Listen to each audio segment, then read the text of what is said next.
High friends welcome back to my channel Dalia डिम्से तुम्हारे सकलके welcome जानिए तुम्हारे जोन्नो आज के एक निउ भिडियो निये चले आसलाम तारकभोला मंदिरेर सम्पर्के तुम्हादेरके सबकिछु तथ्य देव। তোমরা আমাকে অনেকে কমেন্ট করেছো, আমি সেই কমেন্টগুলো দেখেছি, কিন্তু এতদিন আমি রিপ্লাই দিতে পারিনি। তবে আজকে আমি তোমাদেরকে রিপ্লাই দেব। তোমরা যেগুলো জানতে চেয়েছো সেসব নিয়ে তোমাদেরকে কথা বলবো।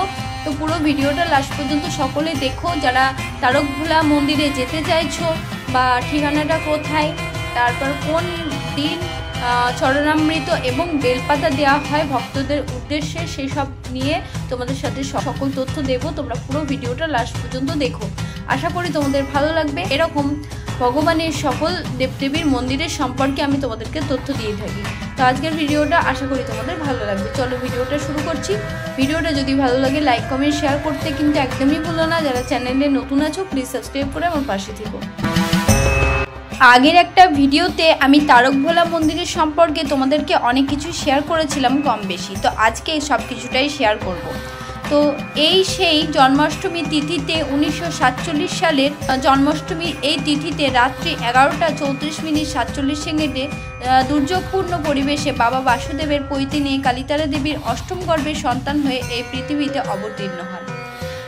আসল এই মন্দিরে যিনি সেবায় ছিলেন ওনার নাম ছিল বাবা বাসুদেব।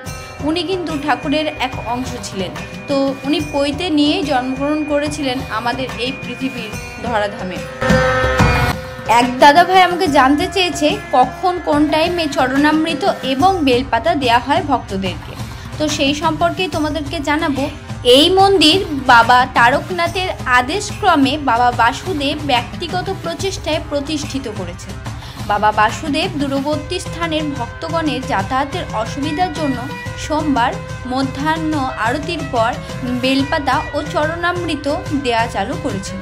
কিন্তু নিকটবর্তী স্থানের ভক্তগণ এই বেলপাতা ও চরণামৃত নিতে গেলে কর্তৃপক্ষের অনুমতি নিয়ে নিতে হবে, অন্যথায় কোনো কাজ হবে না। যে সমস্ত ভক্তগণ শুক্রবারে চরণামৃত নেন তারা সোমবার স্নান করে খালি পেটে সেবন করবে। এই কথাটা কিন্তু মন্দিরের বড় বড় করে বোর্ডে লেখা আছে। আর যারা মন্দির গেছো তারা তো এই নিয়মগুলো জানো, আর যারা যাওনি তাদেরকে একটা নিয়ম আমি বলে দিচ্ছি।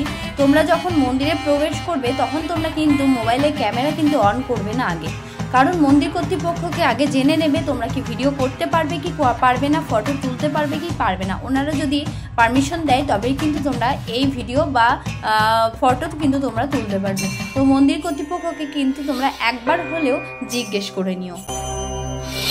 এই মন্দিরে আসতে গেলে তোমাদেরকে সকল নিয়ম মানতে হবে, আর ভক্তি বিশ্বাস ভালোবাসা এই তিনটে মনে রাখতে হবে। ভগবানের ওপর পূর্ণ বিশ্বাস ভক্তি আর ভালোবাসা নিয়ে এই মন্দিরে আসতে হবে, তাহলে তোমার কাজ পূর্ণ হবে। এই মন্দির থেকে আজ পর্যন্ত কেউ তো খালি হাতে ফেরেনি। এই মন্দিরে আসলে কেউ কিছু না কিছু মনস্কামনা নিয়ে আসার পর তার সেটা পূর্ণ হয়েছে। তো এই মন্দিরে আসলে তোমাদেরকে কিছু নিয়ম তো মানতেই হবে। মন্দিরে পবিত্রতা ও শৃঙ্খলা রক্ষা করা অবশ্যই কর্তব্য। কোনো অপ্রাসঙ্গিক আলোচনা বা গল্পে লিপ্ত হবেন না। মন্দিরে নীরবতাটা বজায় রাখতে হবে। নিজ স্বার্থের জন্য মন্দির চত্বরে কখনো কোনো ব্যক্তিকে আঘাত করে কিছু বলা যাবে না। তারপরে বলা হয়েছে যে যারা প্রতি শুক্রবার চরণামৃত নেন তারা যথারীত নিয়ম মেনে শুক্রবার চরণামৃত নেবেন। বাকি ভক্তরা নতুন আসা ভক্তগণ প্রতি মাসে কমপক্ষে একটি করে শুক্রবার চরণামৃত নেবেন। এই চরণামৃত সোমবার খালি পেটে মানে স্নান করার পর সেবন করতে হবে। যারা কোনো সমস্যা নিয়ে বাবার মন্দির যাবেন প্রতি সোমবার বাবা তারকভোলার বেলপাতা ও চরণামৃত অবশ্যই নিতে হবে। মঙ্গলবার থেকে সোমবার পর্যন্ত স্নান করবার পর ভিজা কাপড়ে ওই বেলপাতা ও চরণামৃত সেবন করতে হবে। এরপরে প্রথমে পরপর 3টি সোমবার অবশ্যই আসতে হবে। তারপর থেকে প্রতি সোমবার মন্দিরে নিয়ম মেনে আসতে হবে যতদিন না সমস্যার সমাধান হয়। আর তারপর শুক্রবারের নিয়মগুলো তো আগেই বলে দিয়েছি। এরপর যারা বাবার মন্দিরে আসবেন তো তারা মন্দির কর্তৃপক্ষকে একবার জেনে নেবেন এবং আপনাদের সমস্যার কথা ছোট বাবাকে জানাবেন। এবার তার আগে মন্দির কর্তৃপক্ষকে যারা দায়িত্বে আছেন ওনাদেরকে সব কিছুটা বলার পর ওনারাই আপনাদেরকে ছোট বাবার কাছে নিয়ে যাবে। তো এখন দায়িত্বে আছেন ছোট বাবা। ছোট বাবাই কিন্তু সেবায়েত করছেন। তো তারকভোলা মন্দিরের সেবায়েত হচ্ছেন এখন ছোট বাবা। তো ওনার সাথে কথা বলে নেবেন, উনি সব কিছুটা আপনাদেরকে এই সমস্যা থেকে বের করার রাস্তা উনিই দেখাবেন। তো অবশ্যই নিয়মগুলো মানবেন।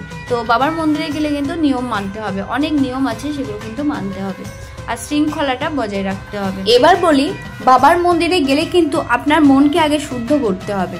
মনের মধ্যে কোনো রকম খারাপ চিন্তা ভাবনা, কুচিন্তা ভাবনা কিন্তু নিয়ে ওই মন্দিরে যাওয়া যাবে না। লোকের ক্ষতির টেন্ডেন্সি মাথার মধ্যে থাকলে, কারোর ক্ষতি করার টেন্ডেন্সি থাকলে কখনো ওই মন্দিরে গেলে আপনি সফল তো হবেনই না, ঘুরিয়ে আপনার ওপর খারাপ প্রভাব পড়বে। কারণ ওটা কিন্তু ভগবানের মন্দির আর খুব জাগ্রত মন্দির। তো ওই মন্দিরে গেলে আপনি যদি কারোর খারাপ করার চিন্তা মাথায় নিয়ে যান তো ঘুরিয়ে আপনার ক্ষতি হবে। তো ওই মন্দিরে গেলে কিন্তু খুব শুদ্ধ মনে যাবেন, সকলের ভালো চিন্তা মাথায় নিয়ে যাবেন। অনেক মানুষ আছে যে অন্যায় করার পর সমস্ত মন্দিরে গিয়ে নিজেদের ভালো কামনা করে আসে। তো তাদের জন্য কিন্তু একদমই ভালো ফল দেয় না ভগবান। ভগবান সব কিছুটাই দেখে। তো তাদেরকে বলবো, আগে আপনারা মনকে শুদ্ধ রাখুন, আগে মনকে ঠিক করুন। এটা কিন্তু আমি সকলের উদ্দেশ্যে বলছি না, কিছু মানুষ কিন্তু এরকম আছে যাদেরকে আমি নিজের চোখে দেখেছি। এরকম মানুষ যে মানুষের ক্ষতি করার চিন্তা ভাবনা তো মাথার মধ্যে নিয়ে আসে এবং মানুষকে মানুষ মনে করে না, মানুষের সাথে অন্যায় করে। তো সেই মানুষগুলোই কিন্তু মন্দিরে গিয়ে আবার নিজেদের ভালো ভালো কিছু চেয়ে আসে, কিন্তু তাদের কিন্তু একদমই ভালো হয় না। তুমি অন্যায় করবে তো অন্যায়ের ফল তো তোমাকে পেতেই হবে। তুমি কারোর সাথে অন্যায় করেছো, তার শাস্তি কি ভগবান তোমাকে দেবে না? অবশ্যই দেবে। সেজন্য কিন্তু তোমাদেরকে, তুমি যদি ভাবো যে মন্দিরে গিয়ে আমি সমস্ত কিছু করে আমি এই পাপ থেকে মুক্তি পাবো, কখনোই তুমি পাবে না। তাই বলবো, আগে নিজের মনকে শুদ্ধ করো, তারপরে মন্দিরে যাও। তোমার ভিতরে ভগবান আছে, সেই ভগবানকে তুমি নিজেই রাখতে পারো। সেই ভগবানকে কাজে লেগে তুমি নিজের ভালো দিক আনতে পারো। শুধুমাত্র তোমার মনকে শুদ্ধ করতে হবে, মনকে ভালো রাখতে হবে এবং সকলের সাথে ভালো ব্যবহার, সদ্ব্যবহার করতে হবে, সকলের ভালো করতে হবে, কখনো কারো খারাপ করা যাবে না। সকলের মঙ্গল প্রার্থনা আগে চাও, তারপরে নিজের চাও। দেখো, ভগবান আগে তোমার মঙ্গলটাই আগে করবে। তো তুমি সকলকে আগে ভালোবাসো, সকল মানুষকে ভালোবাসো, সকল জীবকে ভালোবাসো। দেখো, তাদের ভিতরে ভগবান আছে আর সেই ভগবানকে তুমি পেয়ে গেলে তুমি আসল ভগবানকে পেয়ে যাবে। কারণ সেই মানুষের মধ্যে, সেই জীবগুলোর মধ্যে সে প্রাণের সৃষ্টি আছে, সে প্রাণ মানেই একটা ভগবান।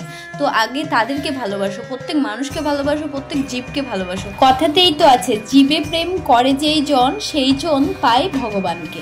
তো ভগবানকে পেতে গেলে আগে জীবকে ভালোবাসতে হয়। তো তোমাদেরকে বলবো, আগে মানুষকে ভালোবাসো, তারপরে কিন্তু ভগবানকে পাওয়ার আশা করো। আর তারকভোলা মন্দিরে কিন্তু আমার প্রিয় মহাদেবই কিন্তু বসে আছেন। তো মহাদেবকে পেতে গেলে আগে নিজের মনকে শুদ্ধি করতে হয়, নিজের মনকে শুদ্ধ রাখতে হবে, প্রত্যেক মানুষকে ভালোবাসতে হবে। তো তারপরে কিন্তু মহাদেবকে পাওয়া যায়।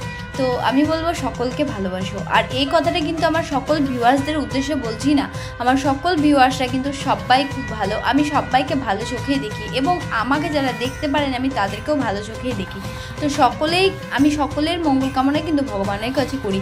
কিন্তু আমি দেখেছি এমনও কিছু মানুষ আছে যারা মানুষকে মানুষ বলে ভাবেই না, যারা মানুষকে মানুষের মতন ব্যবহারই করে না মানুষের সাথে। তো তাদের উদ্দেশ্যে কিন্তু আমার এই কথাটা বলার ছিল, তো সকলের উদ্দেশ্যে কিন্তু না। তো সকলকে আমি একটা কথাই বলবো, সবাই কিন্তু ভগবানকে বিশ্বাস করো এবং মানুষকে ভালোবাসো। তারকভোলা মন্দিরে কোন টাইমে গেলে তোমরা বাবার মাথায় জল ঢালতে পারবে সে বিষয়ে তোমাদেরকে জানাবো। প্রতিদিন সকাল 6টা থেকে 7টা 30 মিনিট এবং সকাল 8টা 30 মিনিট থেকে 9টা পর্যন্ত জল ঢালা হয়। সোমবার সকাল 6টা থেকে 7টা 30 মিনিট পর্যন্ত জল ঢালা হয় বাবার মাথায়। শ্রাবণ মাসের প্রতি সোমবার এবং চৈত্র মাসে সকাল 6টা থেকে বিকেল 4টা পর্যন্ত, শিব চতুর্দশী ও নীল ষষ্ঠীর দিন সকাল 6টা থেকে বিকেল 4টে 30 মিনিট পর্যন্ত বাবার মন্দির কিন্তু পুজো হয়। বাবা বাসুদেবের জন্মতিথিতে, জন্মাষ্টমীতে বিশেষ উৎসব আয়োজন করা হয় বাবার মন্দিরে। বিশেষ উৎসব ছাড়া রাত্রি 8টা 30 মিনিটের পর কিন্তু মন্দির বন্ধ থাকে, তখন কিন্তু কেউ গেলে মন্দিরে কোনো কিছু দর্শন করতে তোমরা পারবে না। মন্দিরের সোমবার ছাড়া প্রতিদিনের সময়সূচি, পূজার সময়সূচিটা তোমাদেরকে একটু জানিয়ে রাখছি। মঙ্গল আরতি হয়, মঙ্গলবার দিন মঙ্গল আরতি হয় সকাল 6টা 30 মিনিটে। আর দ্বিতীয়ত পূজা হয় সকাল 8টা 10 মিনিটে। আর 3 নম্বর পুজোটা হয় 11:10 সন্ধ্যা আরতি হয় সকাল 6:10। এটা কিন্তু চলতে থাকে প্রত্যেকটা দিন। আর সোমবারটা একটু অন্যরকম, সোমবারটাই অন্যরকমভাবে পুজো হয়। পুজোর টাইমটা তোমাদেরকে তো বললাম। এরকমভাবেই কিন্তু বাবার নিত্যদিন পূজা চলতে থাকে তারকভোলা মন্দিরে। তো আশা করি তোমরা বুঝতে পেরেছো এবং আমি তোমাদেরকে বোঝাতে পেরেছি। তো যদি ভিডিওটা ভালো লাগে তাহলে কিন্তু একটা লাইক করো, কমেন্ট করো এবং তোমাদের আরও কিছু জানার থাকলে সেটাও জানতে পারো। নেক্সট ভিডিওতে তোমাদেরকে বলে দেবো।